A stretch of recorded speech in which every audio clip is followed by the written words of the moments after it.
going on, Fourth and Inches podcast listeners? You got Kev, Dan, and Stevie P coming at you once again. What's going on, fellas? What's going on, fellas? What's going on, fantasy listeners?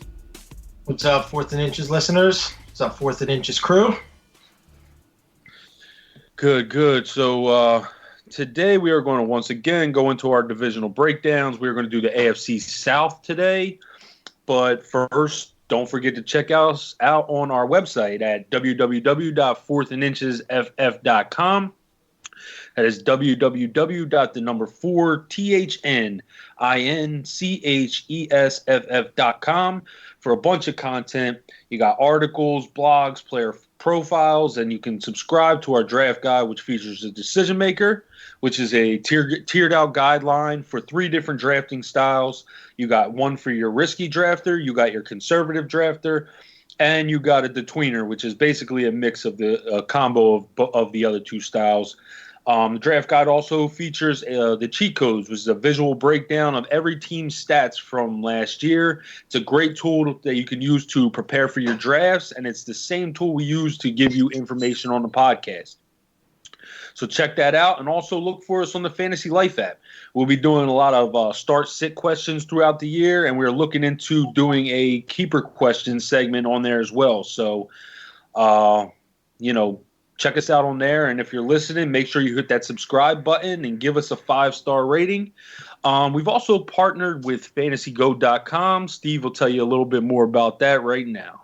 Yeah, FantasyGo.com is actually a very good website. It's very discreet. It's basically what it does is it gives you the opportunity to pick your fantasy analyst that you want to use to basically put in your starting lineups, help you with start questions and all that stuff. It does all that. So you can go on there and choose your fantasy analyst. Of course, you're going to choose us, and we will basically start your lineup. It is a Yahoo-based fantasy option. So if you play on Yahoo, it's more for the fantasy people who play on Yahoo, but they're expanding to ESPN and all the other platforms. So yeah, give them a check and see, how you like it. It's pretty cool. They're doing some exciting stuff over there. So it's FantasyGo.com, and give them definitely a shout out. Cool.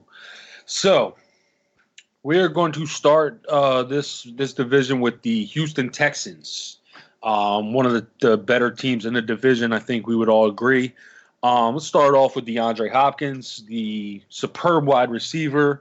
Right now, he's being drafted as the 6th overall pick. Dan, why don't you start? I know you have D-Hop number 1.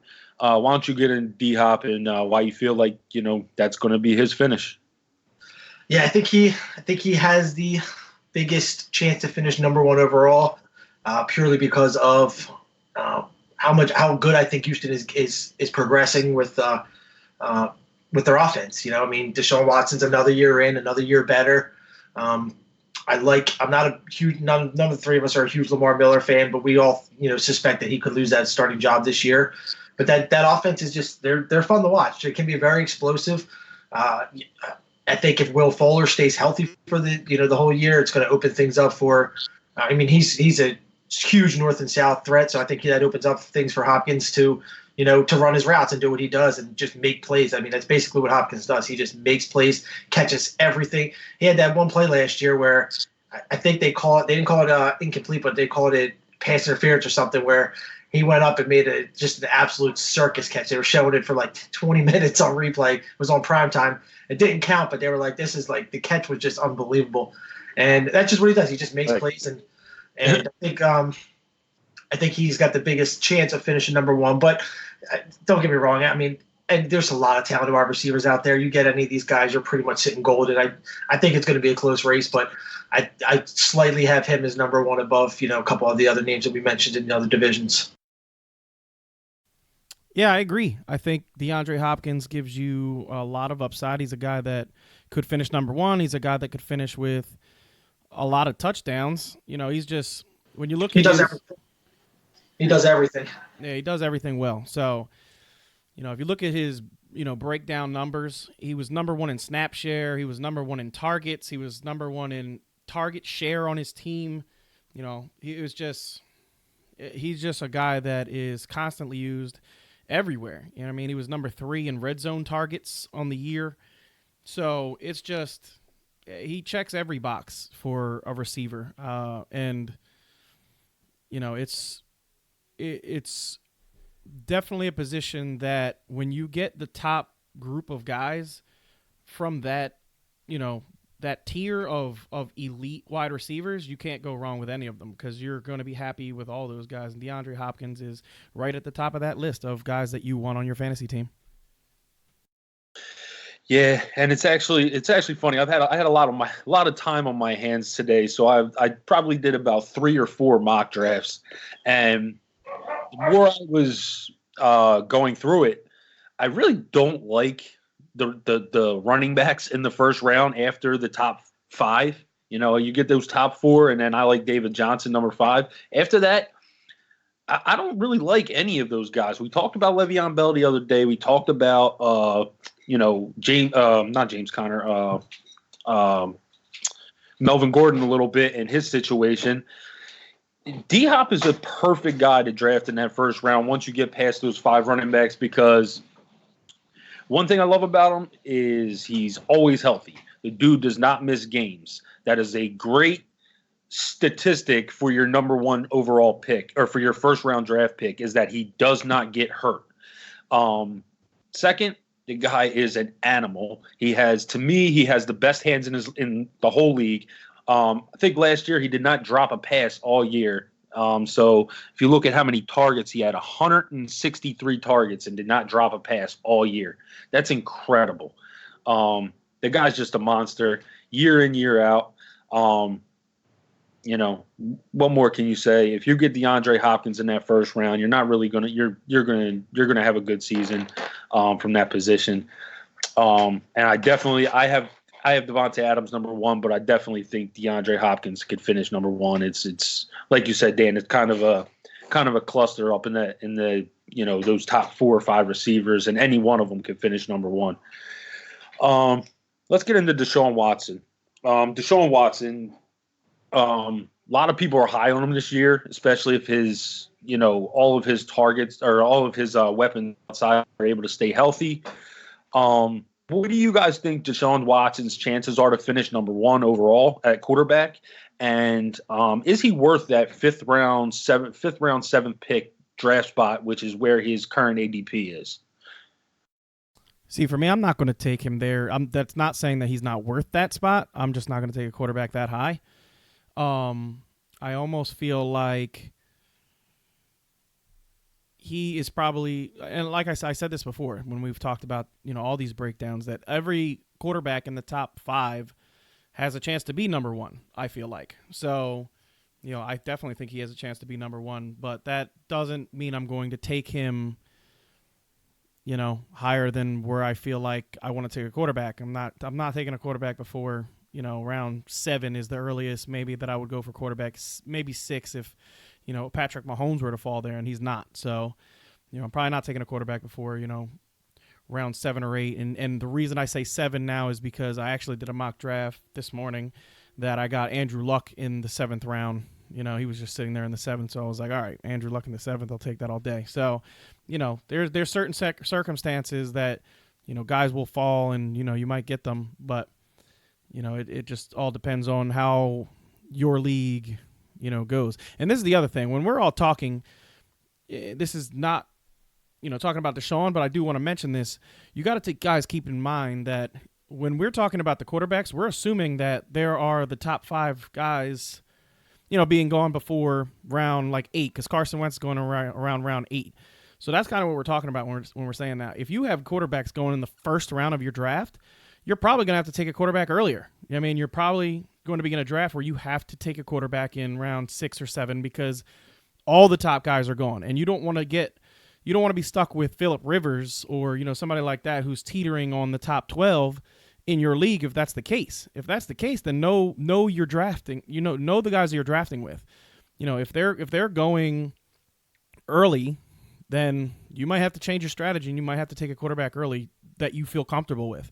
We're in most of our drafts we're getting guys later because they're going later, But if your group of friends or the league that you're in, 7 quarterbacks are going in the first 3 rounds, then you might want to adjust your rankings and take a quarterback a little bit earlier. Yeah, I got Watson 5th in my rankings. I don't think I changed him. I'm looking now. I still sit number 5, and I think that's about where he's going to finish. I think somewhere in that 3 to 7 range is pretty accurate. I don't see him falling below. Even I don't see him falling below even number 6 overall this year. He's too talented. The team is, like I mentioned before, they're moving offensively in a really good direction. I don't quite think he's there yet to finish number 1 overall because Patrick Mahomes and Andrew Luck we're all high on Carson Wentz. I just think these guys have a little bit more talent around them and they're just a little more seasoned. Not to mention that they're just trying to reduce Watson's runnings up a little bit. But when you have Hopkins out there and Will Fuller stays healthy, you really don't need to rush that much. Those are extremely talented receivers. Just put the ball in their area. So. Love Deshaun Watson this year. 3 to 6 range for me is where I think he's going to finish. Slim chance of finishing number 1. You never know. You don't know who these people are. People didn't when Cam won MVP a few years back. He had a couple really good years before that, but no one saw him come out and play the way he did and take the team to the Super Bowl. So maybe this is Deshaun Watson's year for that. It's just he's an extremely talented guy with a good coaching staff and some good receivers around him, and that always spells winning and statistics. I absolutely think Deshaun Watson can finish number 1. If all his wide receivers stay healthy, his talent or the talent around him is just ridiculous. When Will Fuller's healthy, they have such a good chemistry. It just seems like he's able to just throw the ball down the field. Will Fuller's there every time. DeAndre Hopkins, we already talked about him. I think people are underrating Kiki QT as a slot guy. I think that, you look at last year's game against the Colts in week 4, Kiki had like 15 targets in that game. And, if he just basically showed in that game, Houston won 37-34. So, basically what that game showed is that you can't just sit your guys back and guard against Fuller and Hopkins on the deep ball, because Watson will kill you either running the ball or dumping it down to Kiki or those running backs and still beat you. I think Deshaun Watson absolutely, if his guys stay healthy, has a chance to finish number 1 overall, especially with the running capability. I have him ranked number 2 behind Patrick Mahomes, mainly because Patrick Mahomes is just a beast, and to me it's almost impossible to knock him out of that number 1 spot. But yeah, I definitely think Deshaun Watson has number 1 upside. So let's get into the receivers that we talked about, those other weapons a little bit. Will Fuller right now is being drafted in the 7th round at pick 7. Kiki QT is being drafted in the 11th round at pick 9. Both of those guys have a little bit of an injury history. Are they worth the risks of where they're being drafted? And which one of those guys do you think has a better value? Well, if you're talking value-wise, it's definitely QT. I don't think it's close.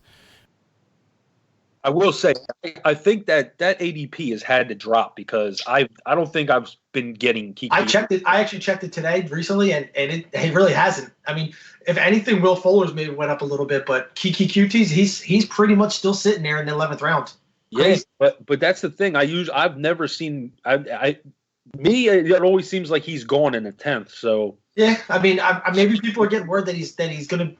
Maybe people are higher on him than the ADP's projecting to be. But yeah, that's still, according to Fantasy Calculator, I think that's still where he's projected to go. But in draft, I don't think this guy. You can talk in a minute, but I don't think it's a guy you want to sit on for sure.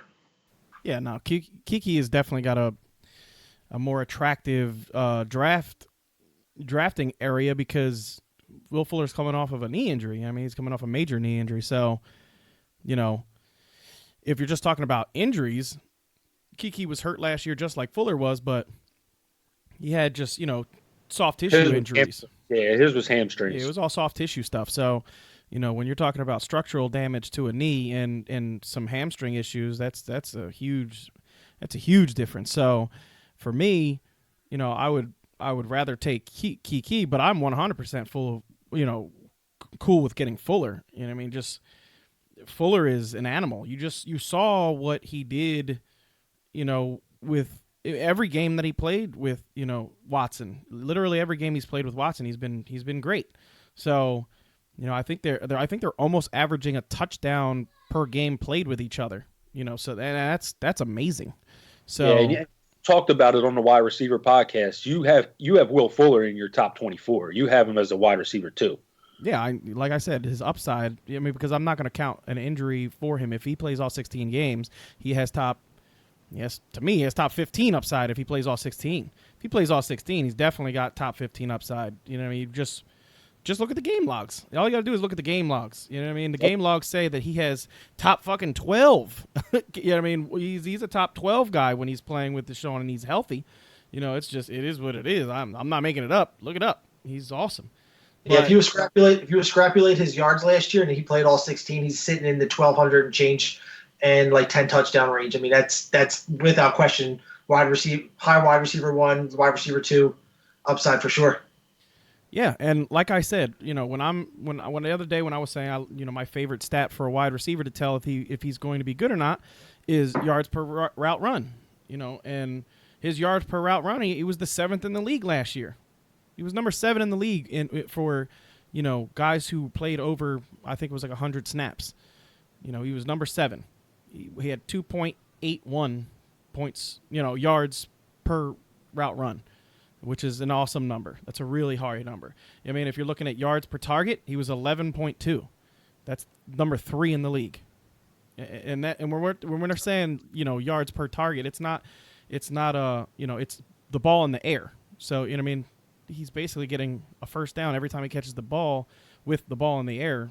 He's averaging. So it's, and that's his after the catch numbers are awesome too. He's an all around really good player. So, if you're talking about ADP, I like Kiki better because I'm not 100% sure Will Fuller will stay healthy all season long. And if he's, they're saying that he's going to be good to go for week 1. I'm going to trust the coaching staff, and if they're telling me that he's going to be good for week 1, but if he stays healthy for all 16, he is way more upside than Kiki does. Yeah, you're basically saying both are worth the risks. Oh, both players are worth, barring, or excluding injuries, getting guys like Will Fuller in the 7th round who have the ability to be a top 15 receiver, you can't knock that value at all. Like that is outstanding value. We've been talking a little bit about Sterling Shepard this morning. You guys may have heard the news of him breaking his finger. This is a guy going in the 8th round. We were talking about him possibly now dropping into the double-digit rounds. And if you're getting a guy like Sterling Shepard in the 10th, 11th round, like that's great value. The same holds true here with guys like Fuller and Kiki. Like, their injuries are being held against them, and that's why their value's so low. But dude, if Will Fuller plays a full 16, he's probably like a second or third round draft pick. And to get a guy like that in the 7th round, he's the quintessential risk, quintessential draft maker. You get him, yeah, he has that injury history, but if you get him and you get that healthy season, man, you got a steal in the 7th round.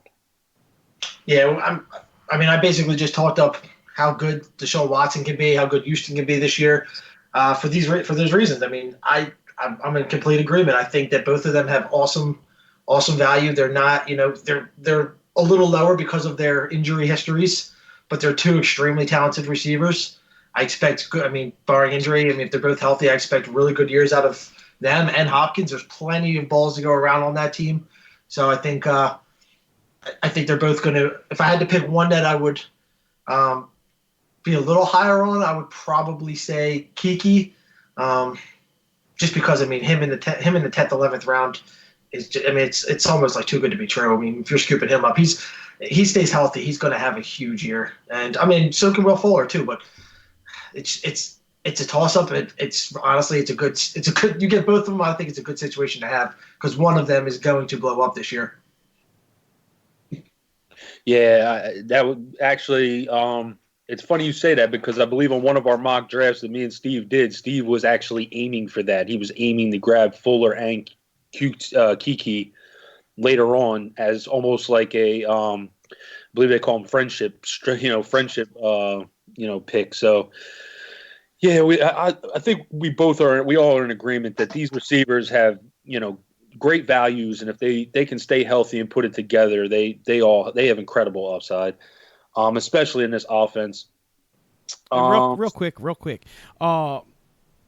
Okay, so last year we saw that Cooper Cup, fucking, Robert Woods, Robert Woods and Brandon Cooks, all three of them were top 24 guys up until Cup got hurt. So, 20. Yeah, they were they were all great. So, what's to say that in this offense, all three of these receivers are not great? Like, this is another offense that they don't use the tight end. I mean, like, the tight end started getting targets after Fuller got hurt last year, if you remember. I mean, Thomas started getting targets after Fuller got hurt. He wasn't really targeted at all, but in the first 7 games of the year. So it could be a situation where all three of these wide receivers get a whole shit ton of targets, and all three of them are top 20 guys, just like in the Rams offense. Especially if we all think that Watson is going to be a top 3 guy. You know what I mean? I think we all have him in the top 3. If he's a top 3 guy, then what's to say all three of these wide receivers are not, 1,000-yard receivers and close to 100 catches apiece with, let's say QD gets, 5 or 6 touchdowns, Fuller gets, close to 10, and D-Hop gets close to, 12 to 15 like he can do. To me, I don't think that's crazy at all. I think all three of these guys have that upside. Exactly, and it kind of leads us into our next point, because to me, having Lamar Miller back there, it is no threat to defenses. This has basically been an offense that's just, they want to throw the ball, and they're not even just that. You're also got to count on Deshaun's legs as well. And like I said, if their running game is going to be as inept as it was last year, we'll get into them now. Lamar Miller being drafted in round 6, pick 1, which I actually thought it was pretty high for him, and Deontay Foreman being drafted round 10, pick 3. Do you think this is more of a committee? Do you think this is, kind of a 70-30? How do you think this situation is going to play out? For me, I think in the beginning of the season, it's going to be Lamar. They're going to do the same thing.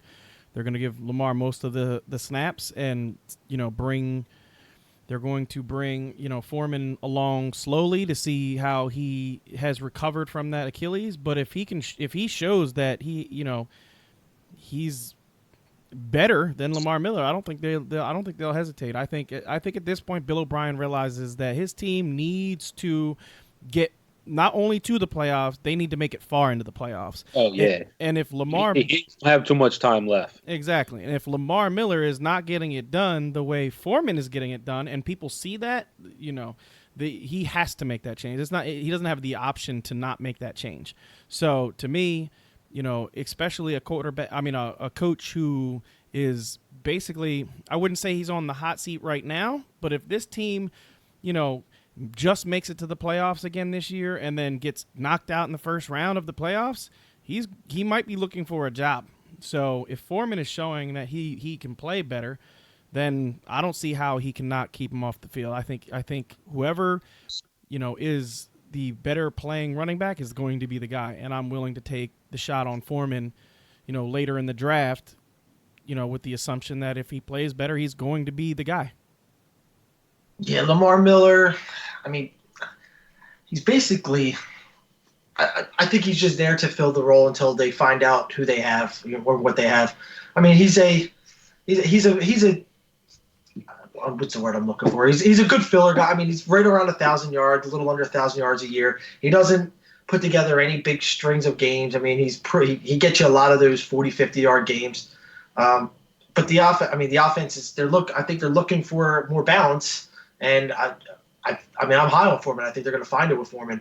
You know what you're getting at. We talk a lot about this about receivers, and if we haven't really talked much on running back. I think this might be the first running back that we can talk about on taking a chance on and taking over the starting spot of the starter. We talked a lot on wide receivers, and who would you rather have? Would you rather have the young guy with the bigger upside or the steady Sam? And this is basically the same spot, like Miller in round 6 is going to be. I don't think he's probably going to be 1,000 yards this year, but he might get you 600-700 yards because he's going to get the chunk in the beginning. Or do you take a chance on Foreman and he takes that role a little earlier in the season if he's showing that he's healthier. And we all know Bill Ryan if Foreman's showing that he's going to be healthy and able to take on the workload, he's going to give it to him. Because I don't think that anybody's really all that sold on Lamar Miller. You know what you're going to get out of him. So for me, I would hold off on Lamar Miller because you'll probably be disappointed with your 6th-round pick not finishing out the season as a starter. Yeah, if you even go back to last year, they were done with Lamar Miller last year. They started throwing Alfred Blue into the mix it almost became a 50-50 split as the season went on. And if you look at the final numbers throughout the season, it's under 60-40. So Alfred Blue was actually getting more than 40% of the carries. They both had Lamar Miller had 25 catches, Alfred Blue had 20 catches. So there's no reception, huge reception difference. I think they kind of know that Lamar Miller is not going to do any more than what he's done. I mean, last year he was short of 1,000 yards. I think Foreman, if you go back to a couple years ago, at the end of the year, he showed a spark. Like he had that long catch that he tore his Achilles on like a 77-yard. I think it was a reception, honestly. But the end of the play, the guy was trying to make a tackle, grabbed him by the foot, and he kind of landed awkwardly. And after that, pretty much all was said. He played one game last year against Philly. I think it was like week 14 or 15, and didn't look good at all. He didn't look ready, and nobody's really come back from it. No running back has really ever come back from an Achilles injury and, return to any kind of form that they were. So this to me is a good chance to take on the guy. However, like I think Foreman, he's dropped 30 pounds. I mean, you've heard a lot of, if you look this up, he's dropped like 30 pounds going into camp. So he's in shape. He understands that he has an opportunity. I'm surprised they didn't even cut Lamar Miller. Like truthfully, like he's got like a $6 million cap hit for the team. I don't understand why they kept him around for him to be a middling running back. But I think I said this on the running back podcast when we talked about it. I think this is the perfect team for them just to cut Lamar Miller and trade for Duke Johnson and go with a Foreman and Duke Johnson backfield. That would be perfect. I think that would literally set this offense on fire. But is Duke still asking for, or demanding to be traded? He wants to be traded. Duke's still on the table. Yeah. So I think Foreman's a good chance to take in the 10th round because I think after 3-4 games, you're going to see that he's a better running back than Lamar Miller because most players really are. Lamar Miller is really just a meddling running back. He's no more than 3 yards in a cloud of dust. And what's kept him relevant is that this offense is very high-powered, and so he's able to score touchdowns. But, other than that, he's not giving you the huge breakouts that he was signed to do. He was signed from Miami expecting to be like this world-class running back that was going to come over and take over. Everybody was saying, why isn't he getting the work in Miami? And, it shows why he didn't get to work in Miami because he's never really done too much here in Houston. So, yeah, I'm definitely not taking Lamar Miller in the 6th round, and I'm all in on Deontay Foreman in the 10th round. Anybody else you guys want to talk about from the Texans? Defense. You want to get under the defense? Javion Clowney's holding out, so kind of if that hurts them at all, it might hurt their sack totals. Maybe somebody a defense that gets pushed down because they're always a defense that people love drafting with Whitney Merciless and J.J. Watt and all them guys out there. So Jadeveon Clowney doesn't show up for camp, and he maybe that pushes them down the ranks, but. Yeah, I mean, there's not really anybody else. It's just Kai Fairbairn, Steve. Yeah, Kai Fairbairn. There you go. That's the only other guy. But real quick before we get off this team, let's keep in mind, just so everybody has this in mind, because I didn't realize this, and I thought this was interesting. I just looked it up. They ran the fourth most run plays in the league. They ran 472 run plays, which was actually surprising. I didn't realize that they were that high, because I know Lamar Miller only had 210 touches, so I thought that number would be a lot lower. But Alfred had 150, I think. yeah, Alfred Blue had 150 rushes. So if they put Foreman in the Alfred Blue role and he only gets 150 touches, that could that could be what catapults Foreman to the starting role. If they have that split, or whatever the case may be, because I know Lamar Miller missed 2 games last year. So with him missing 2 games, Alfred Blue played in all 16, so he started 2 of those games. But, if he still got touches in every game, obviously. He had 150 touches. 2 games is not going to give you 150 touches. So he was obviously used. So if that's the case, then, Foreman should be very good. All right, so let's get into the Indianapolis Colts. They are our next team on our list. We'll start off with T.Y. Hilton. T.Y. Hilton pretty much, I in my opinion, has been boomer bust. He's one of those guys that goes off. He'll get 150 yards and 3 touchdowns, or he gets 3 for 30, and the one thing that he will do is blow up more than other players, which is why he's a 3rd round pick. Right now he's going in the 3rd round at pick 4. Do you guys think he's worth his value?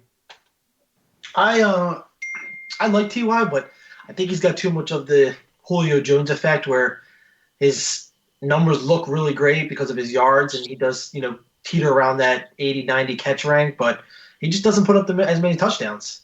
I mean, his touchdowns are weak, so I think that people see that he is the clear-cut number 1 on Indy, and rightfully so. He's a great receiver, and he does put up those big games. I mean, sometimes his stat lines are just incredible. But I just never am sold on him, because when I do my research on the receivers, I kind of like a guy that's putting up more touchdowns than what he does, and so I think he's still going to probably land in your probably in your top 10, in that range, top 10, top 12. But until he can show that he's going to be a more dominant touchdown receiver, which he could this year. I mean, I got Andrew Luck ranked number 2, so I think that team is going to make a run just with Houston in this whole conference. So he could finish a lot higher than what I've had him finishing at before, but that remains to be seen. So I'm high on Ty, but not as high on other guys, because just like I stated, just because he doesn't score the big touchdowns consistently. It's just more so in chunks and drips and drabs here and there. Yeah, Ty is a player that is always going to give you big yardage, because he flies. The dude is like, teams really have a tough time, stopping Ty when he's on. The problem is Ty always is a little bit banged up, which hurts him a little bit. He doesn't really miss too many games, but because he plays through injury, but you can tell when he's injured, because it definitely slows him down. So with Ty, to me, he's a safe top 15 to 15 guy every year, maybe 16 guy every year. I think if you get Ty, you can, feel safe that, your number 1 is not going to finish outside of the top 16, as we've had guys that you've taken in the top 5 finish outside the 16, the top 16. And I don't think you really have to worry about that too much with Ty. He's just, he is one of those guys that's just money when it comes to getting those stats. Yeah, I mean, I like Ty in best ball leagues. He's an outstanding pick in best ball, and in standard leagues it's kind of tough because he doesn't score too many touchdowns. He had 6 touchdowns last year, but he did put up 1,270 yards. He also doesn't catch a lot of balls. He only had 76 catches. So I think what Steve said is absolutely right. He's the perfect wide receiver 2. Like, I think if you draft a wide receiver in one of those first 2 rounds, Ty is an excellent receiver to grab. But I'm not really. I don't really like him being my number one, because if my number one receiver has the chance to go, 4 for 48, it just, I'd rather have a little bit more security there at my number one spot than, having a guy who could wind up leaving me with, 8 points from or 4 points in a standard league. And, if you have that from your number one receiver, you're in trouble.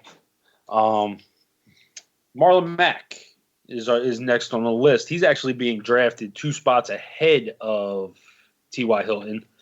How do you guys feel about Marlon Mack? I love Marlon Mack. I think Marlon Mack, especially in standard leagues, he may not be as big in PPR because he does not catch a lot of balls. But in standard leagues, man, Marlon Mack is, as long as he's healthy, he's going to be a stud. Yeah, Marlon Mack is a beast. He's very, very good. Marlon Mack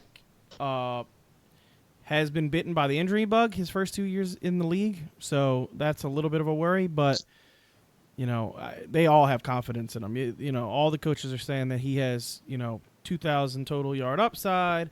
You've heard Frank Wright say that he believes that he's 100% a guy that could be a 12 to 1,500 rush yard back and a 3 to 500 receiving yard back. He loves him. The way he talks about Mac, it doesn't sound to me like Mac is going to be lacking for work this year. It looks like he is going to be their go-to guy. Their 100% bell cow, and if he can stay healthy, he has extreme upside. He is definitely a guy that can finish in the top 7, 100. He definitely has that kind of upside.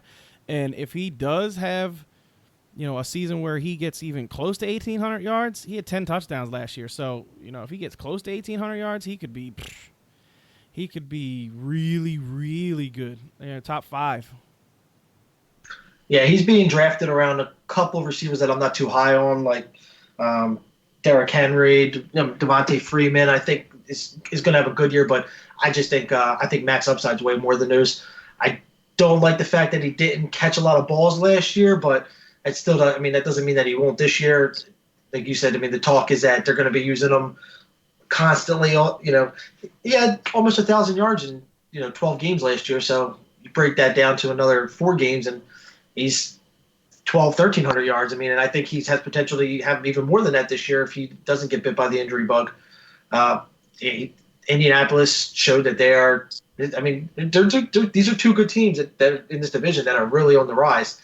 Indianapolis has very big championship upside. They have expectations to be one of the next big, basically where they were when Peyton Manning was in the league. They want to be there again as a competitor. So I think that they hope and expect Mac to be one of the guys that leads them there with Andrew Luck. And I think where his rank is, round 3. I love him. I think that you cannot go wrong there with him. He's going to outproduce that. He's going to give you round 1 or 2 stats at a round 3 pick. So do not be scared of him. He's going to be awesome. So from if you remember Marlon Mack's season, he missed week 1. He had hamstring injuries coming into the season. He missed week 1. Week 2, they tried to put him in there, and he wasn't 100% healthy. They pulled him out. Gave him a few more weeks off. He came back in week 6, full go, ready to be the starting running back. From week 6 on, Marlon Mack in PPR was the number 10 running back, and in Marlon Mack in standard was the number 7 running back. The guy has top 10 upside. I think he proved that last year. If he can stay healthy, the guy's a beast. Especially in this offense, because there's so much attention diverted to the passing game with Andrew Luck, T.Y. Hilton, and the tight end situation there. Mac's just a great pick to get in the 3rd round, especially if he's going to be your number. Honestly, Mac's a guy who if you're drafting wide receiver, he's a good guy to get as your number one running back because his upside is top 10 and so high. So with that being the case, let's get into Andrew Luck himself. Andrew Luck right now is going round 4, pick 10. What do you guys think Andrew Luck's chances are? We'll basically break this down the same way we did to Sean because they're basically similar in ranking. What do you guys think Andrew Luck's chances are finishing number 1 are, and is he worth that value? We're going to continue to tell you that he's not worth that value because we are higher. I mean, we're high. The top 5 guys, none of them, other than Carson Wentz, because he's going in like the 8th round, and he's starting to creep up, so he's starting to move into the 7th round. But, none of the top 5, other than, Carson Wentz, that we have, all 3 of us have him in our top 5. He's not consensus top 5, but he's our top 5. All those guys, could finish number 1, like I've said 100 times. So, what I will say about Andrew Luck is Andrew Luck's offense got better. The offensive line is bringing back all 5 starters. The running game seems to be well intact, and he really hasn't had a running game in his whole career. So now that he has a running game, because Frank Gore, don't get me wrong, love Frank Gore. He's one of my favorite running backs of all time. He's fucking Iron Man, and I love that man till the day, he retires. I love that man till the day I die. Frank Gore is great, but Frank Gore was not great for the Indianapolis Colts, so he really has never had a great, running game, and I think that could be the case this year. So if they have a great running game this year, the sky's the limit on what, Andrew Luck could do. Andrew Luck could, last year, I wrote this up in his player bio, he didn't have a rushing touchdown, which, that's a little odd because he had 5 carries, I think, inside the 10. Or 6 carries inside the 10. So, for him not to have had a rushing touchdown, and we all know that he does have the ability to run touchdowns in because he's done it every year of his career that he's been healthy. So, I think this year he has 45 touchdown upside, and, he's going to consistently be around, 42 to 4,500 yards passing. With the offense that he has this year, with the addition of Paris Campbell and Brandon LaFell and all the additions that they have with the tight end core that they have, Jack Doyle coming back, this dude could be, he could be what Patrick Mahomes was last year. I think he has that kind of upside, but we will see, what this offense is, and I definitely think he has number 1 upside. Yeah, when news broke that Tyreek Hill was not getting suspended at all, I moved Patrick Mahomes into number 1, but before that, I had Andrew Luck in there because I just think that he, and I still think he has number 1 overall upside for sure. I have him ranked number 2. Obviously, I'm not, awarding Patrick Mahomes a clear-cut finisher of number 1 this year. Andrew Luck was incredible last year. He proved that, the shoulder injury was serious, but it did not hold him down. A lot of people thought his career was over after that injury because he just couldn't throw football for so long, and it took him so long to reacclimate. But a guy who has his kind of work ethic and his kind of, honestly, brains and ability. I don't know if there's anybody on the field. Maybe Aaron Rodgers, but I don't think Aaron Rodgers even reads the defense better than Andrew Luck. I don't think there's anybody in the league that's, Carson Wentz is right there with him, but I don't think there's anybody in the league that reads a defense and can perform to make all the throws as good as Andrew Luck does. I'm just that high on the guy. I absolutely drool over watching him play, and I would love to have him on my team, but I just don't want to. I'm with Steve and Kev. I'm just not going to reach on him that high because I'd rather pick up really good receiver or running back at that, because I think that the drop from Andrew Luck in the 4th to Carson Wentz in even the 7th, that 3-round drop, I don't think their stats are going to be too far off. So it's basically where you have to find your balance at. But as far as him player profile and ADP and upside, he's one of my favorites. Yeah, I'll be quick. I love Andrew Luck. He led me to a fantasy championship last year. I'm not drafting him this year because I just don't draft quarterbacks that high. I like values at other spots. Do I think he has a chance to be number 1? Absolutely. But taking a quarterback in the 4th round, to me, there's so many other players in that range that you can get that are going to be more of a value than grabbing your quarterback there, because your quarterback, even Andrew Luck, is going to put up, maybe he puts up 2 points per game more than, say, Jared Goff, who you can get in round 10. But the guy in round 4 compared to the wide receiver in round 4, or the running back in round 4 compared to the running back or wide receiver in round 10 is probably like 5-6 point difference. It's just the value you're getting it with Andrew Luck, it's not there in the 4th round when you can get other quarterbacks later in the draft that may not perform the way he does for the year, but at the same time, the value of getting the other running backs and wide receivers are going to balance that out. Let's get into Ebron versus Doyle. Ebron right now is the hot commodity after last year. He was the number 4 tight end. He finished number 4 tight end. The guy had like 13 touchdowns receiving. He was Andrew Luck's main guy in the red zone. However, Jack Doyle was the starter. Jack Doyle was the starter for, when the season started, and everybody knew Jack Doyle was going to come in there and be the man. And then Jack Doyle, week, I think, 2, went down with an injury, and Ebron just shined. Nobody expected that from Ebron last year, because Ebron has been a complete letdown his whole time in Detroit.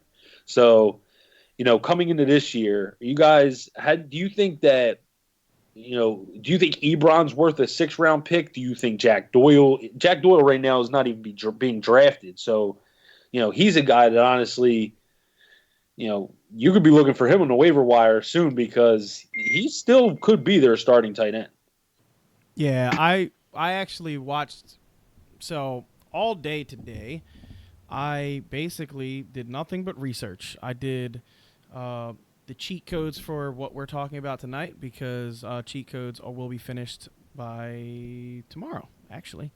But all the cheat codes, all 32, will be done tomorrow. Today I did the AFC South, and I literally sat and watched the Colts for like 4 hours. I watched a whole bunch of game tape on them, and I specifically honed in on Jack Doyle, because I wanted to see in the games that he played with Eric Ebron, I wanted to see what Andrew Luck was looking at. And I'm sorry, it wasn't close. No, Andrew Luck was looking at Jack Doyle. Literally, he was looking at him the whole time, and the only time Ebron even got a look was close to the end zone. So don't get me wrong. I think Ebron is valuable, because I do think he will score touchdowns. He's not scoring 13 like he did last year. But, he definitely has 8 to 10 touchdown upside. But if you're talking about in a PPR league, what Jack Doyle could do, Jack Doyle could definitely be a top 7 tight end that no one is talking about. Literally, no one is talking about Jack Doyle. He's not being drafted. He's not being drafted. No one is talking him up. Nobody's saying anything about him. And I'll tell you what, I would not be surprised if he finished in the top 7. If he had 80 to 85 catches, because I'm sorry, he was pelted with targets when he was, healthy. And, I don't know. To me, I love Jack Doyle. And if I can get him late, if I don't get a tight end, and I get like an Austin Hooper, I'm definitely, in that scenario, I'm definitely going to take another tight end, and it's going to be Jack Doyle. Yeah, I agree. I actually like that strategy, taking a flyer on Doyle, because 2 years ago he got 80 targets. I mean, the guy, when he was on the field, he was catching balls. So, I mean, obviously they were putting up a lot of points last year. They were moving the ball really well last year. So, and he wasn't on the field. So Ebron got a lot of looks, a lot of touchdowns. And I definitely see regression out of Ebron. I don't think that's going to happen again. Where do I have Ebron? I don't even know where I have Ebron at all my stats. I think I got him somewhere. Yeah, I got him barely cracking the top 12. But the same thing goes for him as Philadelphia for me. Like I as good as Ertz is, I had to move him. I flip flopped him and Kittle, which a lot of people have Ertz and then Kittle, but I flip flopped them because I think that Ertz is going to lose a little bit of targets with having another dominant tight end in there. So I mean, we're not even talking about a young guy, with Doyle. We're not even talking about a young guy who, was trying to make a splash. We're talking about a guy who already was established, as being a great tight end and just had to get hurt. And, this may have been, like you said, this may have just been a one-hit wonder year for Ebron, and then he goes back to being mediocre or below mediocre. It's to me, it's just too risky. I'm definitely not drafting Ebron. I'm probably not drafting Ebron at all. I'm definitely not drafting him where his ADP is. I would much rather, take a flyer on. I mean, take a flyer on Doyle and a chance and see where he ends up. I'm way bigger on Doyle than I am on Ebron. Yeah, Ebron this year screams touchdown or bust tight end. If you look last year, Jack Doyle was healthy for 6 games during the year. 5 of those games, he got more targets than Eric Ebron. So, I think you're going to see similar. You're going to see a lot of double tight end packages from this team because Frank Reich he loves it. He brought it to Philadelphia when he was the offensive coordinator, and he loves that double tight end package. And they have 2 very solid tight ends that can perform, but I agree. I can't take Ebron in the 6, knowing that Jack Doyle is going to be sitting there taking targets and touchdowns away from him. And the same holds true. I think if you're looking at Jack Doyle as a guy who's not getting drafted, if you don't draft the tight end you can draft Jack Doyle in the 13th round and see what happens. And if not, you can hit the waiver wire after that if you want to wait on tight end. I know, that's one of the strategies this year in draft is just not draft a tight end and try to stream them all through the year, or try to, find one of those guys in the later rounds like a Noah Fant or who's a guy going later in the Austin Hooper is another guy. For a while, it was Chris Herndon was there until he got suspended. Like, those were the guys that people were talking about drafting. People were talking about drafting late and just, almost boycotting tight end until the end of the draft. So yeah, Doyle's probably a good shot to take there. I probably won't have either one of them on my team because I value tight end a little bit more than that. But yeah, like I said, Ebron, I like the value of Doyle more than Ebron.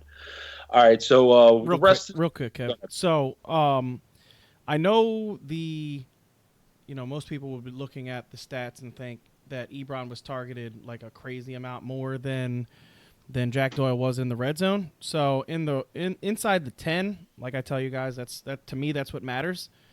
Eric Ebron got 10 targets inside the 10 to Jack Doyle's 4. Right? The problem with that is Ebron played all 16 games and Jack Doyle only played 6 games. So if you really look at the stats, Jack Doyle was targeted more inside the 10 than Eric Ebron was. It's as simple as that. If you're talking about inside the 20, Eric Ebron got 22 targets to, Jack Doyle 7. But like I said, Jack Doyle only played 6 games. So if Jack Doyle comes in healthy, plays all 16 games this year, he is a lock to outscore Eric Ebron, and you are all going to be very pissed off when you draft Eric Ebron over Jack Doyle and realize that you fucked up. It's basically simple as that. Well, not even drafting him over, just drafting him, period, because of because of where he's going. He's being drafted in the 6th round. I mean, that 13 touchdowns is inflating his ADP hugely because you can't put up 13 touchdowns in a year and then just have a lower ADP. I mean, they're putting him in his spot he's in because of his production last year, but there's no way that repeats itself. He won people's leagues last year. Like, he was a guy that helped. Like, him and Kittle literally were guys that helped people win because that tight end position was such a shit show, and they were guys that were either not being drafted or late round draft picks like we were just talking about that broke out. And because that tight end was such a wasteland and those guys were 2 of the top 4 tight ends, they really helped people win championships last year. And that's why Ebron is inflated. Exactly. So we got Nyheim Hines being drafted round 14, pick 4. We have Devin Funchess going in round 11, pick 7. We have Paris Campbell going in round 13, pick 3. You guys like taking flyers on any one of those guys at those positions? To me, this is a team that I think is going to score a lot of points. So because of that fact, then yeah, I'm willing to take flyers on some of the guys on the team, but the problem is I don't know what. Why you laughing? I gotta know why you're laughing. Because of our Devin Funchess talk text messages the other day. Even Andrew Luck can't make this guy look good. Don't tell me you're going to take a No, flyer. I'm not going to take a flyer on Devin Funchess. I can't do it. So the reason Kev's laughing is the other day I texted the guys. I said I can't take I'm a little bit of a geek, guys. You know what I mean? I enjoy watching film, which I know a lot of people don't, but I do. I like watching guys play football. And I watched literally like 3 hours of Devin Funchess the other day. And at the end of watching Devin Funchess, I literally texted the guys and was like, I can't fucking draft this guy. He drops everything. He literally does. Like I watched 4 games, right? So I watched the game that he went back to Chicago. He played against the Bears. The dude, like, okay, so Cam Newton's not the most accurate quarterback in the world, but Cam made it a point. Like, I'm not even kidding. It wasn't Chicago. It was Detroit. But he made it a point to get this fucking dude targets, and this motherfucker dropped everything. Like, I'm talking about, he hit him like 6 times in the hands. Like, the ball was like, he had the diamond set up and everything, and the ball hit him like 6 times, and he just dropped that shit.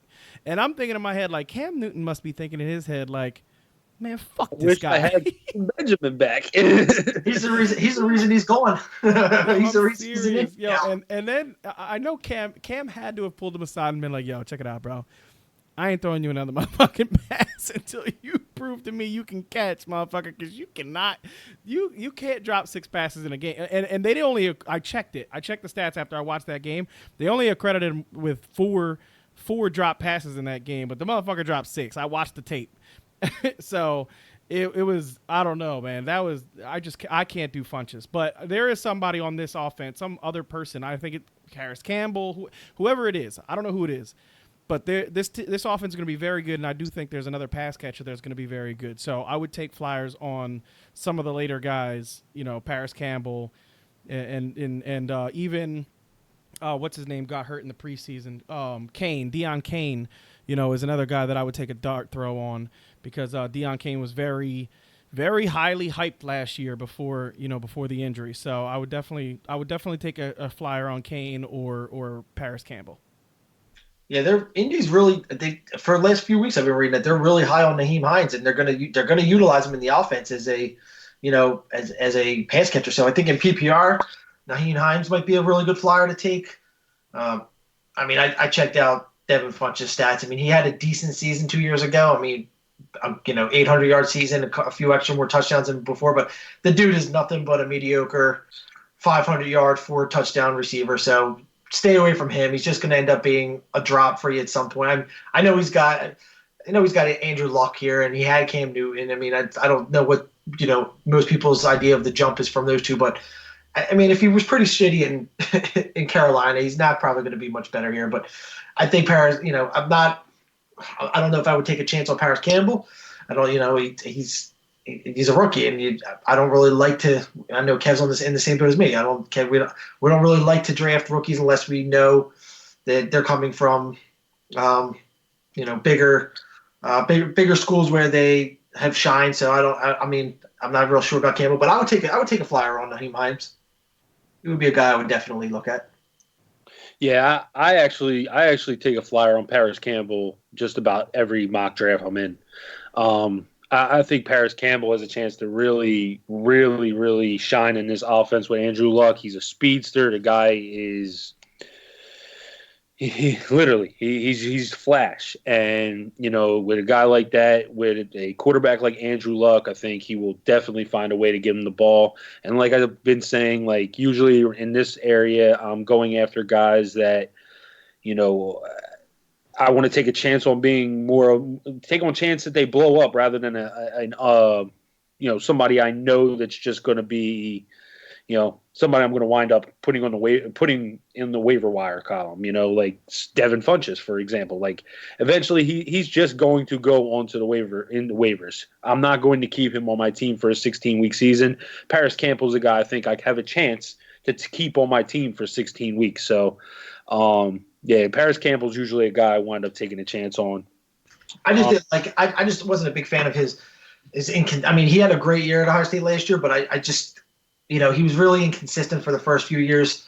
So I mean, I know he came onto the scene last year. And that's why he's being drafted.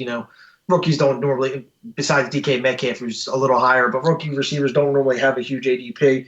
But I think because he had a good year last year at Ohio State, that his ADP is a little higher. But besides his speed, I mean, I like other guys in that spot basically. So. All right, so that's pretty much it for the Colts. We're going to move on to the Jacksonville Jaguars. This one will be pretty quick. Leonard Fournette is the first guy up. He is going round 3, pick 1.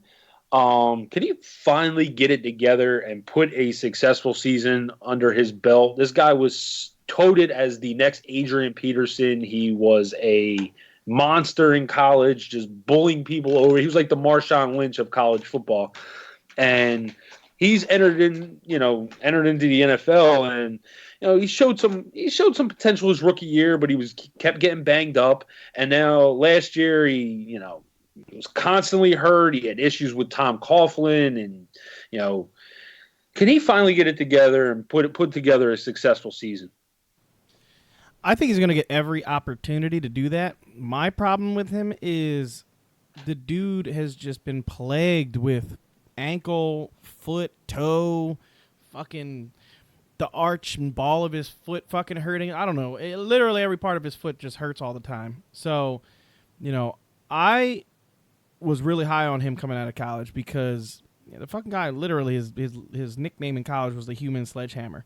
Like the dude is just a fucking animal, and you can see it in the NFL. He runs motherfuckers over. He does it all the time. He consistently runs people over. The problem is he consistently runs people over and doesn't get it. He gets 3.5 yards every time he does it. Instead of keep going, he runs them over, but he just falls forward on top of them. Exactly. So, when he gets in the open field, you ain't catching him. I'm sorry. The dude is literally like, he's Derrick Henry, but not as big. That's basically what it is. I mean, when Derrick Henry gets in the open field, I don't give a shit who you are. You ain't catching him. And if you do catch him, he'll stiff arm the soul out of your body. You know what I mean? And that's not what Leonard Fournette does. Like, if you watch what Leonard Fournette does in the open field, he just lowers his shoulder and tries to run you the fuck over. Like Derrick Henry at least will try to give you a little shake, and when he sees you're off balance, he'll stiff arm your soul out of your body. Like, he just does it all the time. Like, if you watch Derrick Henry tape, he just throws that motherfucking arm out, and dude's just, that's why I say, like, he pulls the soul out of your body, because when you watch that stiff arm, motherfuckers just die. They literally bloop and just fall over. I played against Derrick Henry in that game where he had like 275 yards, and like I just had to. I think it was even one of their few games that were on primetime, and I just remember watching it. I was like, how is nobody tackle? There's like 14 guys trying to tackle this guy. Like, why can't anybody bring him down? He's ripping off 80-yard run after 80-yard run. At one point, I just went up and I just started like chugging beers. I'm like, I'm over this. Yeah, I'm serious, dude. I'm telling you, go to YouTube and type in Derrick Henry stiff arms. He has like 30 NFL stiff arms where he literally just kills the dude he's stiff arming. I don't understand it. But, back to Leonard Fournette. Leonard Fournette has the opportunity to be very good, because I do think Leonard Fournette is probably going to see somewhere between, if he stays healthy, this is a healthy number. If he stays healthy, he's going to see somewhere between 240 carries to 280 carries, and it definitely going to be more than 240 if he plays a 16-week season. And that's what I'm saying. If he plays the 14-week season, if he doesn't, I think it'll be somewhere between like the lower 240s. If he does play, it's going to be 280 plus. I mean, he's 300 touch upside, so he's definitely a guy that I would take if I needed a running back there. Let's say I'm in the first overall pick. We're saying, what did you say his ADP was, Kev? 3-1? 3-1, yes. Okay, so 3-1. So let's say in the first round, I don't know, for some fucking ungodly reason, I took, DeAndre Hopkins for number 1 overall, and then PPR he's actually 3-6. So let's go. You could say you're at the 6 okay. pick. So let's say I take DeAndre Hopkins. All right. So let's say I took DeAndre Hopkins at 6, and then came back in the second round, and Juju was there for me. And the third round, I'd be happy that I got Leonard Fournette because he has that upside, for a number 1 running back. So I would definitely do something like that. Yeah, I'm to be honest, I'm definitely looking to take Fournette if he's available to me, where a couple of the other guys are in his spot. I'm taking him because he's definitely got number 1 upside.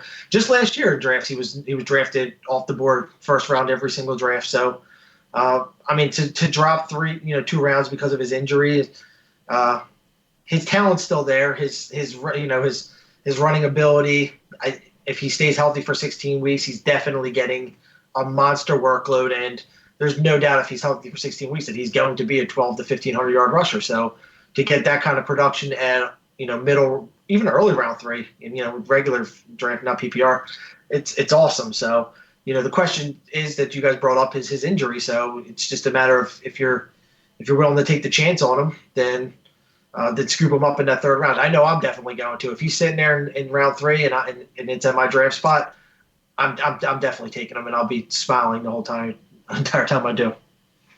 Yeah, I usually don't wind up with Leonard Fournette, mainly not because I don't think he will, because I think he'd be a bust. No, it's not because of that. It's more so because I like the guys better in the third round. I actually like Devontae Freeman more, and I like Marlon Mack more than taking the risk on those guys than Leonard Fournette. So you usually don't wind up with Leonard Fournette on my team, but at the same time, I'm not against drafting Leonard Fournette because the upside is clearly there. If he stays healthy for 16, like Steve said, he's got 280 carry, 280 to 320 touches possibly. The guy is going to be fed. This is a team that wants to rely on their defense. I love Nick Foles to death. Love him to death. He brought me a bowl. Okay, I love him to death. But guess what? Nick Foles is not a franchise caliber quarterback that is going to carry you to Super Bowls or to the playoffs. Like, you are going to have to rely on your run game with him, play good defense, and unless they're running the zone read option stuff, because that's the only time that Nick Foles really is successful. They're going to have to rely on Leonard Fournette. The key is if he can stay healthy. And this is what I was saying when we discussed Devontae Freeman. Like, Devontae Freeman's he gets pushed down while Leonard Fournette kind of doesn't get pushed down. So, like I said, I'm not against taking Leonard Fournette. If he's there and, he's the best guy I like, I'll take him. But just in that round at that spot, like I said, Marlon Mack and Devontae Freeman are both going behind him. I like taking both of those guys ahead of Leonard Fournette. So Leonard Fournette just typically doesn't wind up on my team. That doesn't mean I'm against drafting him. Just doesn't wind up on my team most of the time. I've never had Fournette before, but for the last 3 years, I've kind of made it a point that there's always been one guy that I've had a gut for. And I'm not saying it's a sleeper in any way, but there's just like 3 years ago, 2 years ago, Gurley was going in the second round, and he was a guy I circled. I said, I just really want Gurley in the second round. And that ended up working out great because he ended up finishing first overall. Last year, Marlon Mack was going a little later, 7th, I think 8th round. And I just had a really big gut feeling that he was going to be big for Indy. I had, with Andrew Luck starting to turn that corner. And I ended up trading him to Steve after the guy couldn't stay on the field for a little bit, but he ended up turning into having a great season. Now look where his rank went from 8th to 3rd. And this year, for whatever reason, Fournette's that guy for me. I think he, where his value is, it's just basically where the value is where these gut feelings are coming from. And for me right now, it's Fournette. I think, in the middle of the third round, I think he turns out at least a second, if not a first round performance this year. All right, so next guy we'll talk about is D.D. Westbrook. Him and Fournette are the only 2 guys on this team being drafted currently. D.D.'s value is at round 10, pick 6. How you guys feel about D.D. Westbrook's value there? I personally like it. I think Nick Foles is going to have to throw to somebody, and usually it's either a tight end or a slot receiver. And I love D.D. Westbrook when he came out of Oklahoma. I love D.D. Westbrook. Like, I thought he had incredible talent. He was drafted in the third round, and like I said, I thought that he was going to be a very solid player for them. And problem was they had Blake Bortles, they had a terrible quarterback that couldn't get him the ball. Like I said, I don't think Nick Foles is a franchise caliber quarterback that you can go a whole season of winning on. But at the same time, I think he is going to have a relevant receiver, and I think it's going to be D.D. Westbrook. Yeah. So I really am high on D.D. Westbrook this year. I really like D.D.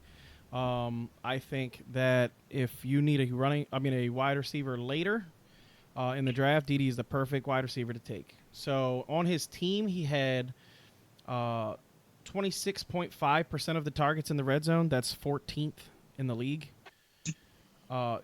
He just has amazing upside for a guy, and that was with Blake Bortles throwing him the ball, and then Cody Kessler throwing him the ball. Like, I'm sorry, those dudes are just sorry.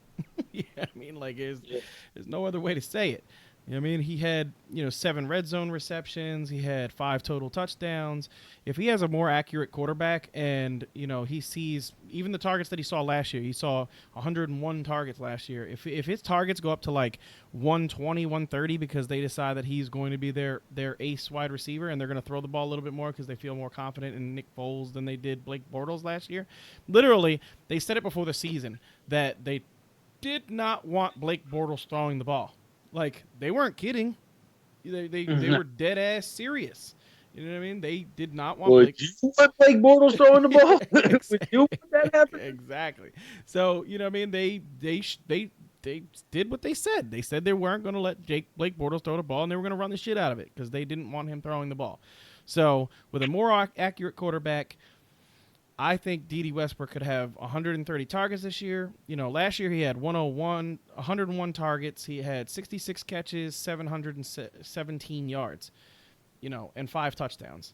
If that goes up this year, to 130, with a more accurate Nick Foles, and he catches close to 100 balls, let's say 85 balls, 90 balls, he's going to be over 1,000 yards receiving, and he's also going to be over 5 touchdowns. He's probably going to be close to 8 touchdowns, and you're getting him in the 10th round. And you're getting him in the 10th round. I think it'd be a little higher. I think I have his draft spot there as a standard league. He's probably up in the late 8th, mid 9th in PPR. And regardless to what, you're getting basically a number one receiver in the 9th round on a team with a more accurate quarterback. I mean, I don't think they're going to be scared to throw the ball with Nick Foles.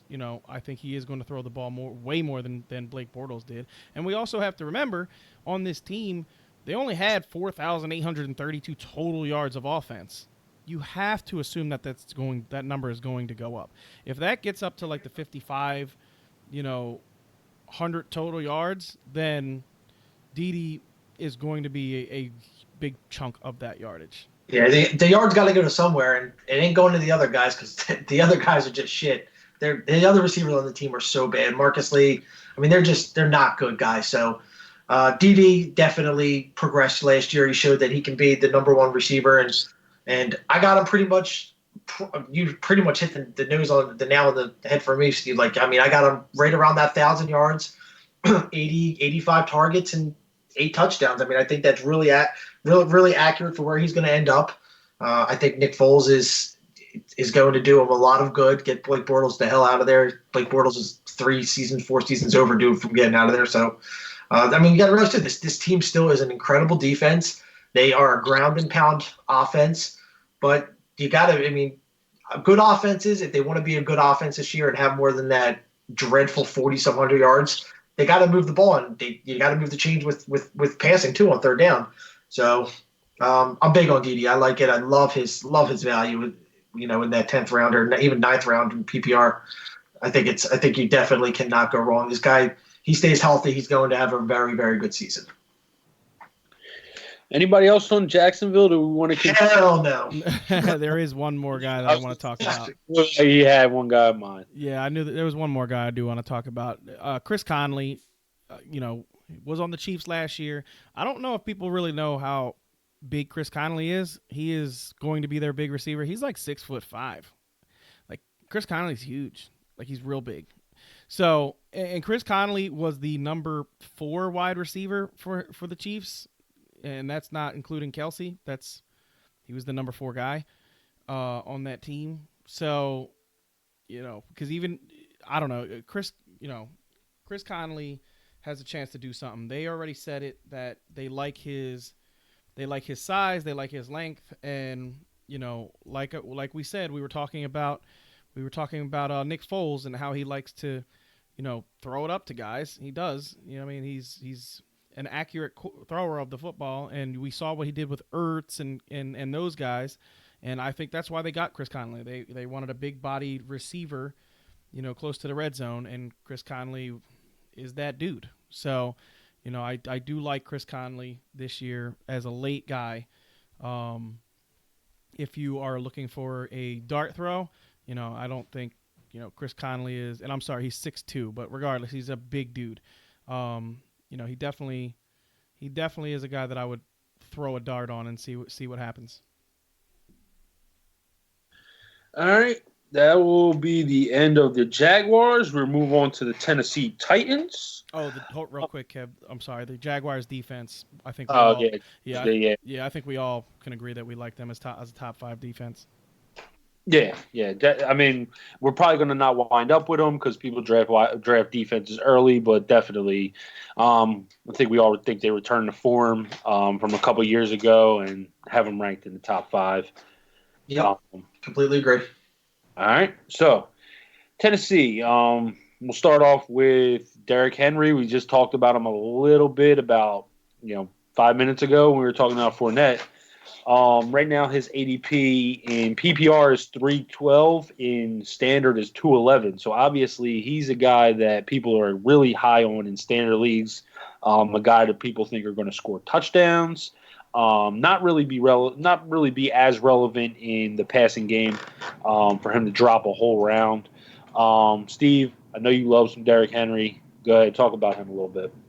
Okay, so I told Kev the other day we were probably going to be battling on this today because this is the way I see it. I don't think Derrick Henry is like this amazing talent. I do think that Derrick Henry is a very good running back, and I also know that he's on the last year of his contract. So, to me, this is the way I'm looking at this. So, coming out of college this year, you have at least 5 or 6 running backs that are going to be really, really good, and we will get to those guys when it gets closer to the end of the season. But, just to stay on task, I will say, I don't think it's crazy that Derrick Henry sees 300 touches. I think they are going to run this dude into the ground this year. I think they are going to just say, you know what, fuck it. We need a strong running game. Marcus Mariota is constantly getting hurt. There's no reason to risk, Mariota getting hurt. Let's run this dude into the ground. Let's use Mariota on some play action and easy throws this year just to get us through to the end of the season. And, to me, it's Derrick Henry's going to have, I don't even think it's a question. If he stays healthy, he's going to have over 300 touches this year. He might even have over 325 touches this year. He might be the highest. How do you think that's possible when he's not going to catch the ball? He's not. That's rushes. Yeah, that's how I think it's possible. They are going to run the shit out of the ball. They will, but the team is not going to be good. They're going to be in so many long third downs. I wouldn't say they're going to be good, but Tennessee always is a 8-8. Yeah, in a 9 team, so they are going to get on 3rd and 7, which are going to be in time and time again. Here's going to come Deion Lewis catching checkdowns. I mean, there's just no. I just don't think there's any way that he has that kind of production. So real quick, I'm so anti Derrick Henry. Real quick, Derrick Henry had 215 touches last year. Deion Lewis had 155. Right? You're talking about rushing attempts. Rushing attempts. He had 215. Dion Lewis had 155. To me, he's their bell cow this year. They are going to use the shit out of this dude. I'm telling you right now. He had 215, and if you remember, in the beginning of the season, after like game 3, they stopped using him. They completely stopped using him. He was getting and trust me, I know because I had him on my team last year. He was getting 8 carries a game. He sucked. Because those 2 games they gave him 18 carries, he averaged 3.2 yards and 3.9 yards a carry. The dude's he does this. He's done this for 2 straight years, and the reason why is because he comes on at the end because defenses are worn down by that time, and his big ass has done nothing but sit on the bench for fucking 12 weeks, and they bring him in, and he runs over people and gets 99-yard touchdowns, 238-yard games, and that's the only reason he was relevant was because at the end of the season, and that's the only reason people are drafting him that high. If this dude stayed the same as he was in the beginning of the year, he is irrelevant for fantasy. If it's not for those last 4 games, he's irrelevant for fantasy. You're going to tell me, looking at those first. What was it? What was it the week? Let me look at the week. What was the week where he went off? The week he went off. The Jaguars week. It was I don't know, 13. It's the one I was just talking about where he had the 4 touchdowns. It was on a Thursday night. It was week 4. It was week 14. That's what I'm saying. It was the playoffs. So if it was not for the playoffs, Derrick Henry is almost irrelevant for fantasy football this year. If it was not for the playoffs, last year. Yeah, last year. Okay, so he had 230 touches, correct? He had 215 total carries. He was the 4th running back at that point last year, going into the fantasy playoffs. Okay, and last year, right? Last year they had injuries to the offensive line in the beginning of the season, right? They definitely had a lot of injuries to the offensive line. Taylor Lewan missed a couple of games. There was a couple of games that guys missed, right? See, you're just saying, because of his 4-game stretch last year, he's relevant this year, and I don't think that's the case at all. I think they saw, what he could do last year, and yeah, I hear what you're saying. Week 14 or whatever, the defenses are run down. The Jaguars gave up in that game, and it was a Thursday night game. So them Thursday night games, everybody's beat down at that point. At that point in the year, a Thursday night game, the Jacksonville's defense was fucking shitted on. They were shitted on. They gave up in that game. You can definitely see they gave up in that game. That doesn't change the fact that Derrick Henry is going to get over 300 touches this year. I'll put a bet on it. I'll bet you guys anything you want. So that's another one we could throw up there. I'll bet you guys what you want because I'm telling you right now, there is no reason not to have this guy touch the ball 300 times. Think about it. I mean, if they did a 75-25 split at running back, he still isn't 300 touches from the way he was a year. How do you figure, dog? He has 215 attempts rushing, and Dion Lewis had 155. All right, that's 300. That's 300. That's 365. No, that's 370. That's 370 total touches. 75% of that is not 300. But you're not including his catches. He caught the ball. He caught the ball 15 times. 18 targets. he didn't even have hit 18 targets on the whole year. Okay, so you're saying he's going to have 0 targets this year. I'm saying he's never had a season where he even hit 20 targets, Steve. And they have Dion Lewis, who they paid money to before last season, that's going to catch the ball out of the backfield. And I have no doubt that Derrick Henry is going – I mean, I have no doubt that Dion Lewis will still catch the ball out of the backfield. That doesn't change the fact that I think almost all of the rushing work is going to go to Derrick Henry. You think Dion Lewis is going to have under 100 carries this year? Yes. Yep, I do. I think I think Dion Lewis is getting older. I think he was worse than Derrick Henry was in the beginning of the season towards the end of the season, which is why they went back to Derrick Henry because Dion Lewis looked like shit. And I had both of them on my team last year. So I can tell you from personal experience watching them play, Dion Lewis was fucking terrible at the end of the season. He couldn't do shit. They were both terrible last year. Yeah, and he could not do shit. So why would you continue to give, if this is a team that wants to win, why would you continue to give Dion Lewis carries, knowing that what he looked like at the end of last season? He basically showed them at the end of last season, like, I can't handle a fucking heavy workload. 155 rushes is not a lot. You know what I mean? It's not a lot of rushes. And at the end of the season, he just looked completely spent. So if Derrick Henry, right, is the guy who gets the, and this is the other thing that you're not thinking about. Okay, so Marcus Mariota was not on the field fucking for what, half the season? He missed half their games. He's never been. He's always on the field for half their games because he always gets hurt. He misses a couple of games here and there. He's never missed half the season like he did last year. Let's see. I don't think Mariota's a big injury guy until last year. I think last year was the first year he was really. Yeah, it was the first game he missed basically like 8 games. He misses 2 or 3 games here and there. Don't get me wrong. Yeah, I 100% agree with that. You're right. I thought it was more than that. Year 1 he had 12 games. Then the 2 years after that he had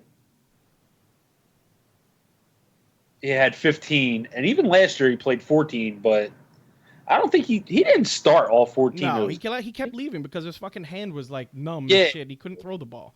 But regardless, so if you have a healthy Mariota, you're telling me you don't think that offense is better with AJ Brown and fucking and all the pieces that they added, a healthy fucking what's his name, Delaney Walker and all that. They're going to be moving the ball more. They're going to be getting first downs. You know what I mean? Like the reason they depended on Deion Lewis last year is because they didn't have anybody else to throw the fucking ball to intermediately. They had no one, which is why they drafted AJ Brown and which is why they fucking are getting back healthy guys back. To me, it's a no-brainer. This offense is going to be better, which means Derrick Henry is going to get more touches. Derrick Henry, 300 touches. Put that down. Write that somewhere. 300 touches. Write that somewhere. All right, let's move on. I think we've exhausted the Derrick Henry talk. Let's get into Corey Davis. Dan, I'm going to start with you because he's going to be the only star on that team next year. This year. Corey Davis. Delaney Walker. I know you're big. We're all big. I like how we're all big on one side. Yeah, we do. We each have one guy on this team that we like. So Delaney Walker, Corey Davis, round 9, pick 12. Third-year breakout wide receiver potential. Yeah, 100%. I think he, I'm not saying he's going into the 12 to 1,500 yard range by any stretch. Don't get me wrong. I've really been talking this guy up because I love his value. I think he's going to have a really good year this year. Much like we said with Dede, but I think he's going to probably. They're both third-round guys. I think or third-year guys. I think he actually has a few more yards and a couple more touchdowns than Dede. So I'm a little higher on him than Dede, and they're both very similar draft spots. But yeah, he's my for that round 9 range. When I'm looking for a receiver, I mean he's definitely my guy that's going to be on my radar. I'm big on him. Yeah. So when it comes to Corey Davis, man, I was so high on the guy last year. I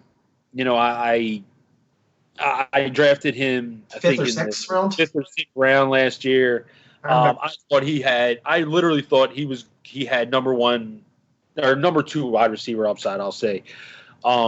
He had potential. I saw potential when I looked at him. I saw potential. He did not live up to the hype that a lot of people were giving him at that ADP last year. But I saw a lot of potential, and I think it's funny. I think last year he had his output would probably be around 9-10 where he's going now. I actually think that he produces this year to give him around 5-6 ADP like he was projected last year.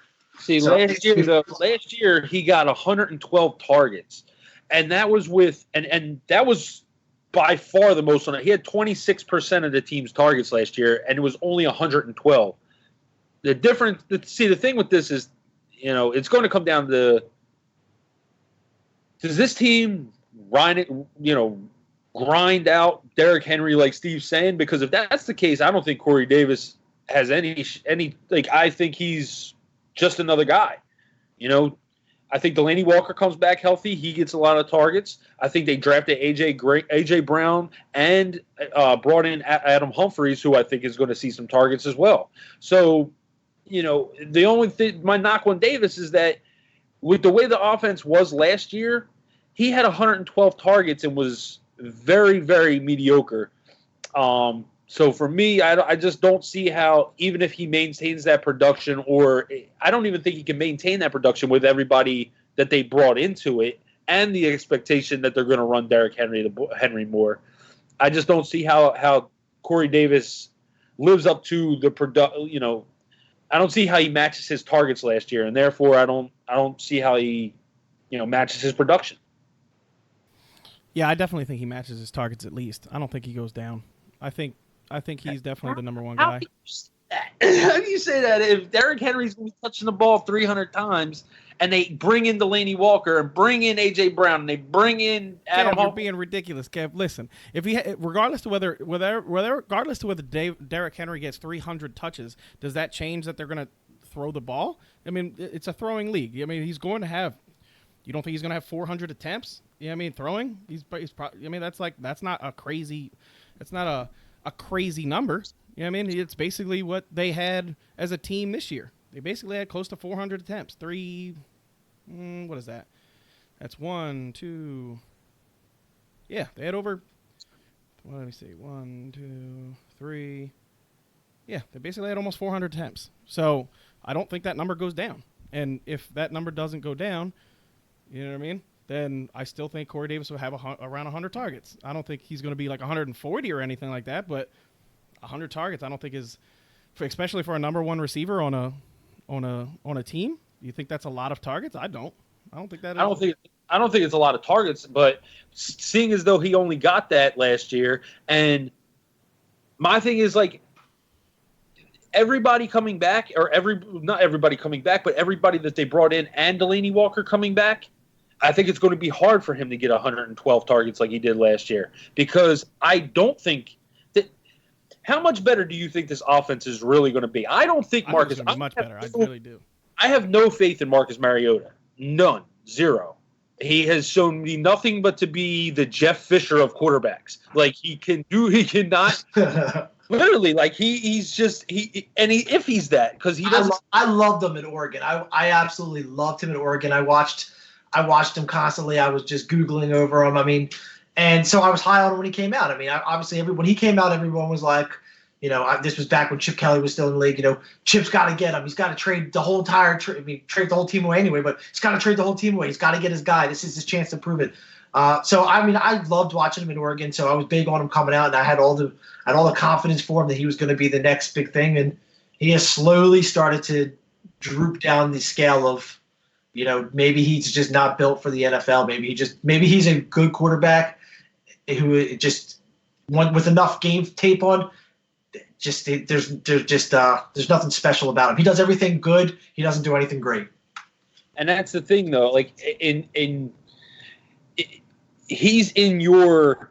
If I have this quarterback, my team's going 0-16 tier in your draft in the decision maker for you. Because I don't think he can win you a league. I don't think you can win with Marcus Mariota as your quarterback. But that doesn't change the fact that I think Corey Davis will get at least 100 targets. You know what I mean? Like. I didn't say. I'm all right. So last year he got 112. Even if we put it at 120, Marcus Mariota is not a good enough quarterback. He's extremely inaccurate and has shown that. And if you look at Corey Davis's catch percentage last year, it was 55%, between 55 and 60%. That's really low though. So let's say it's in the 60-65 range. That means he catches 80-90 balls.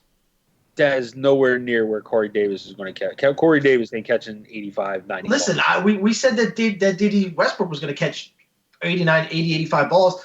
I think that he's right around there with him, 80, 90 balls. Okay, check it out. So I think we're being a little bit ridiculous. Now looking at the numbers of Marcus Mariota, right? I think we're being a little bit ridiculous, all of us.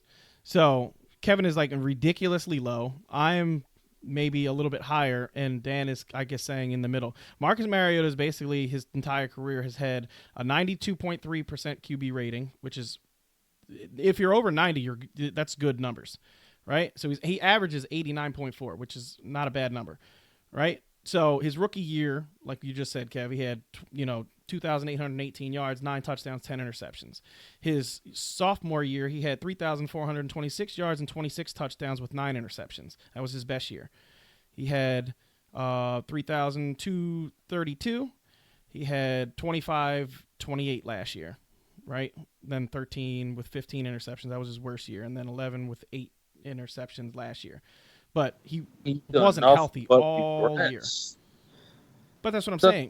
regress. And last year he actually had his highest completion percentage, and Corey Davis still had under 60% catch percentage. And that last year was his highest completion percentage by far. Almost 70% completion percentage last year. That shocks the shit out of me. No, And the Corey Davis still only caught 55% of his balls. How much better do you think it's going to get for Corey Davis? Well, I think the team in general is going to be better. I think they finally have a competent slot receiver, which they've never had. They've never had a competent. I do like Adam Humphries if he's playing in the slot, and I like AJ Brown if they decide to put him there. There's been the talk of whether they're going to put AJ in the slot or move them both around. They're both going to play in the slot. Yeah. It's going to be one of those. Yeah. But I like both of those players. I like Humphries and I like AJ Brown. I think both of them are much better than fucking Tajay Sharp and fucking yeah. You know what I mean? Like the both of those guys are shit. So I think with a better offense, they want to see if Marcus Mariota is the guy, which is why I think they picked up Humphries, and I think they drafted A.J. Brown because they said, you know what, we're going to surround him with weapons and see if he's the guy. So if he does play better this year, which I don't think is a stretch, I think this offense is going to be better. You know what I mean? Like, we all know this. Possessions make teams that possess the ball for longer than other teams, win. That's just the way it is. And fucking, they were like, I want to say Tennessee last year was like bottom third of the league. I want to say they were like 28 in time of possession. That's terrible. That's really low. So if they could move that number to like, close to 2 minutes and 40 seconds of time possession, they're going to be right in the middle of the pack, and they're going to be a much better offense than they were last year. That's my argument. All right, so we'll move on to Dion Lewis. Dion Lewis right now is going in the 13th round at pick 11. Do you think he's worth taking a shot on at this value? No. Steve, I think Steve spoke his piece about that one. I'm a little more that they're gonna stay with the committee. I think it's not. I mean, don't get me wrong. I don't think it's gonna be 50-50. Like, was it 210, 150 last year? I think it probably will be more. I think it'll probably be more 250, 125. Like, I think Dion will get pretty much half of what Derrick Henry gets. So it really it comes down to it. How productive? I mean, is he going to catch 60 some balls again, like he's been consistently doing? If he does, then that might be valuable at a 13th round pick. But he just hasn't shown me enough. We all said it. He stunk last year. He hasn't shown me enough, and hasn't been consistent enough over the last few years to. He's like the guy. He's the flyer that everybody wants to take because he's had good years in New England. So he kind of it's stuck in people's brains of producing at times, but. To me, I would probably rather have other guys at that spot. I wouldn't draft him at that spot, but I think he'll produce pretty much around there, maybe a little worse. Yeah, guys in this area, like, all right. So if you're going to go PPR guys that we're talking about, I still would rather have Naeem Hines that we just talked about. I'd rather have Tim Thompson, who's another PPR guy. Like, the other PPR running backs, the PPR veteran running backs, I'd rather have both of those guys over them. And like I said, I'm taking these are where I'm taking better flyers than Dion Lewis, because I don't think Dion Lewis is. You know what you're getting out of him, so there's no surprise. Yeah. I do think Derrick Henry will see the ball more this year. 300 touches, no, but I do think he will see the ball more, and I don't think Dion Lewis was terrible last year, so yeah, I'd rather go in a different direction. Hold up, real quick, guys. I wanna bring up these game logs real quick. All right, so against Jacksonville last year, let me see. That was the game where he fucking went completely bananas. Yeah, that was the game he went completely bananas. I don't need to relive this. 17 carries, 238 yards, and he had 4 touchdowns, and he had a 99-yard touchdown run. And he carried Jalen Ramsey all the way through the tunnel back to friggin'. He had a 99-yard touchdown in that game. But Dion Lewis had 10 carries for 13 yards. Okay? 10 for 13. All right? Then the very next week, Dion Lewis had... All right, so Derrick Henry in the very next week had 30. Yep, 33 touches for 170 yards. Deion Lewis had 7 for 35. Right? And the week after that, they Not played bad. That's Washington. 5 carry. Yeah, so they played Washington, and he had, as soon as this loads, it's taking a little bit long to load, but Derrick Henry had, let me see here, 21 carries for 81 yards and 1 touchdown. Deion Lewis had 3 carries for 5 yards, right? And then the final game of the season, well, our fantasy season that we care about, let's see here, was Tennessee played... whatever. Deion Lewis had 6 carries in the last game for 7 yards. Yeah, I mean that's what I'm saying. Like you know what you're getting out of him. He's not helping your team in any way. I mean, fucking terrible. He was he's not terrible. He was so bad. He was unplayable. You couldn't fucking play that guy. Yeah, you played him. I remember you played him a couple times. Oh yeah, in the beginning of the season when he was getting fucking 25 touches a game. Yeah, but he was just unplayable at the end of the season. I don't know if he fucking re-injured something or if he fucking had a coronary brain aneurysm. I don't know what the fuck happened to him. Look, I have no idea what happened to Deion Lewis at the end of the last season, but it was so clear that they just said, fuck it, we're not giving you the ball. We're just not going to give you the ball anymore. And they went completely to Derrick Henry. I don't think it's a stretch to say that Derrick Henry is, to start this season, going to finish off, going to start the way he finished last year. I think they're just going to say, fuck it, here you go, it's your backfield. See, show us what you can do. It's the last year of your contract. Show us what you can do. All right, so we'll move on to Delanie Walker. You guys know, if you listen to this podcast, you know I'm high on Delanie Walker. I have Delanie Walker, I think, ranked number 6 or 7.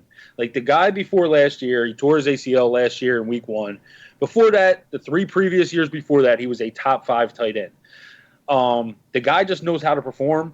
I bank on his consistency because I think this guy is a very good player. I think he wound up in a bad situation in Tennessee, which, we've talked about as kind of a meddling team. So he doesn't really get the glory, so to speak, for his consistency. But I think Delanie Walker, I've been waiting, like I've been saying, if I'm waiting on tight end, I'm waiting till the 11th round and I'm taking Delanie Walker. I'll probably even take him a round earlier just to secure him, because I think Delanie Walker is in that, once you get into those double digits, I think Delanie Walker is the safest tight end to pick.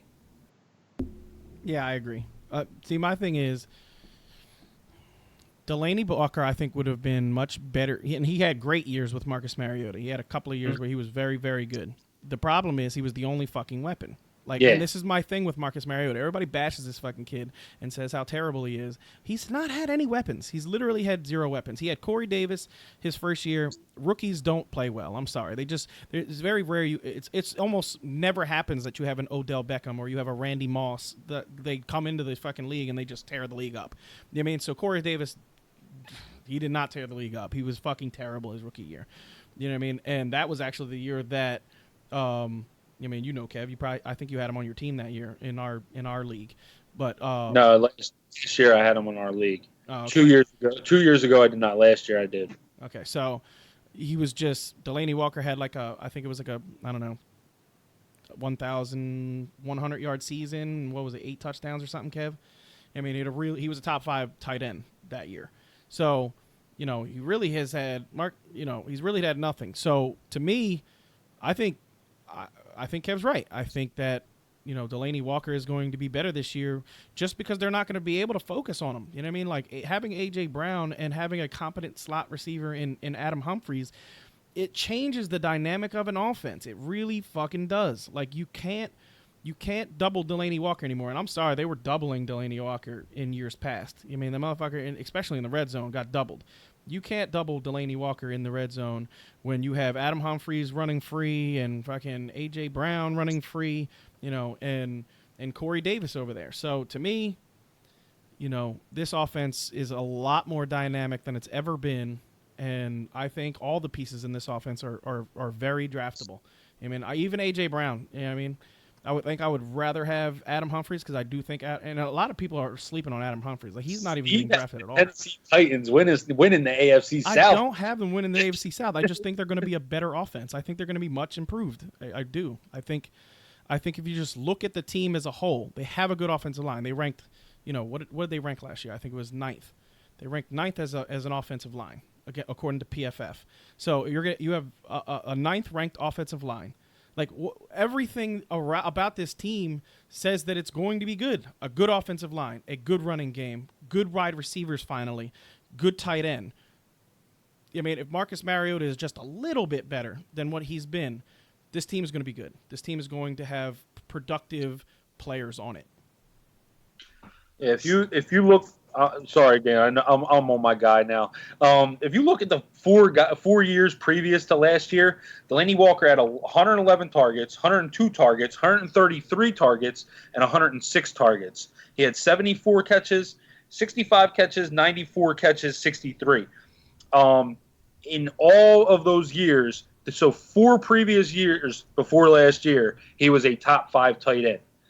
Like, dude has been ultra consistent. He's knocked down all the way down there because he's older and tore his ACL. So people think that, you tear your ACL. Like, dude, look at Hunter Henry. Hunter Henry has done nothing but had an injury-plagued career. You're going all based off his upside. He hasn't even played a full season worth of games yet. You're basically saying, all right, he's going to be better than Delanie Walker, when Delanie Walker's proven that he's a very consistent player, and Hunter Henry hasn't shown you jack shit yet. Yeah, so they're also throwing. They're probably also doing a comparison between Phillip Rivers and Marcus Mariota in there too. So, I mean, even if they did that, I mean, you got Mike Williams and Keenan Allen on that team. Like, Hunter Henry's your third option, and that's if the running backs don't catch the ball the way they did last year, because 26% of the Chargers' targets last year went to running backs. So if those targets don't go to the tight end this year, then Hunter Henry's going to be pretty much touchdown or bust. Yeah. Yes. So personal preference wise, there's a couple guys I like over Delanie Walker. I mean, don't get me wrong, I wouldn't mind drafting him because I think you're going to get a solid output from him. So personal preference wise, there's just a couple guys I like over him. If I'm taking a tight end in around 9 through 12, but value-wise, I mean, if he's going in that 11 and 12th rounds, it's awesome value. I mean, Kev, you've talked him up about how good his value is there.